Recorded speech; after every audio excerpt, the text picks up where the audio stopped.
আসসালামু আলাইকুম, কেমন আছো সকলে? অনেক ভালো আছো? আলহামদুলিল্লাহ, আমরাও ভালো আছি। এই তো সকালবেলা উঠলাম, উঠে সব কাজ সেরে এই তো দুপুরবেলা রান্না বসাবো।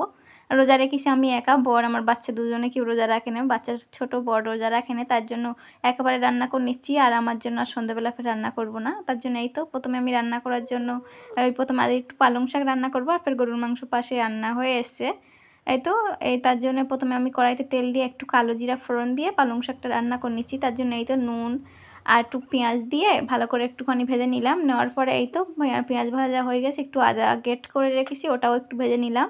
নেওয়ার পরে এই তো নুন, ওটাও ভাজা হয়ে গেছে। তারপর নুন, হলুদ, ঝাল, হলুদের গুঁড়া এগুলো সব দিয়ে তারপর একটু জিরার গুঁড়া দিয়ে ভালো করে নাড়িয়ে চাড়িয়ে আলুটা দিয়ে দিলাম, দিয়ে একটু ভালো মতন কষিয়ে নিলাম। নেওয়ার পরে এই তো আলু কষানো হয়ে এসেছে, তারপর একটু পানি দিয়ে ভালো মতন সেদ্ধ করে তারপর পালং শাকটা দিয়ে দিলাম। দেওয়ার পরে এই তো পালং শাকটা ভালো মতন নাড়িয়ে চাড়িয়ে দেখতে হয়ে এসছে, হয়ে আসলে একটু জিরার গুঁড়া ওপর থেকে দিয়ে নামিয়ে নেব। আর পাশে এই তো গরুর মাংস রান্না হয়ে আসছে, কালকে রাতে রান্না করছিলাম অনেকটা, ওটা হয়ে যাবে।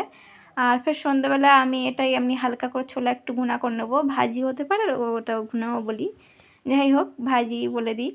দেওয়ার পরে এই তো প্রথমে আমি ভাজি করার জন্য একটুখানি জিরা ফোড়ন দিয়ে পেঁয়াজটাও ভেজে নিয়ে একটু টমেটো দিয়ে তারপরে এই তো যে গুঁড়া মশলাগুলো আছে ওগুলো দিয়ে তারপর ভালো করে নাড়িয়ে চাড়িয়ে ছোলা রেডি করে নিলাম। তারপর ফল কাটবো, ফ্রিজ থেকে এই তো ফলগুলো বার করে নিলাম। নেওয়ার পরে কেটে কুটে এই তো রেডি আমার ইফতার আজকে প্রথম রোজার জন্য। যাই হোক, আলহামদুলিল্লাহ, সকলে অনেক ভালো থেকো।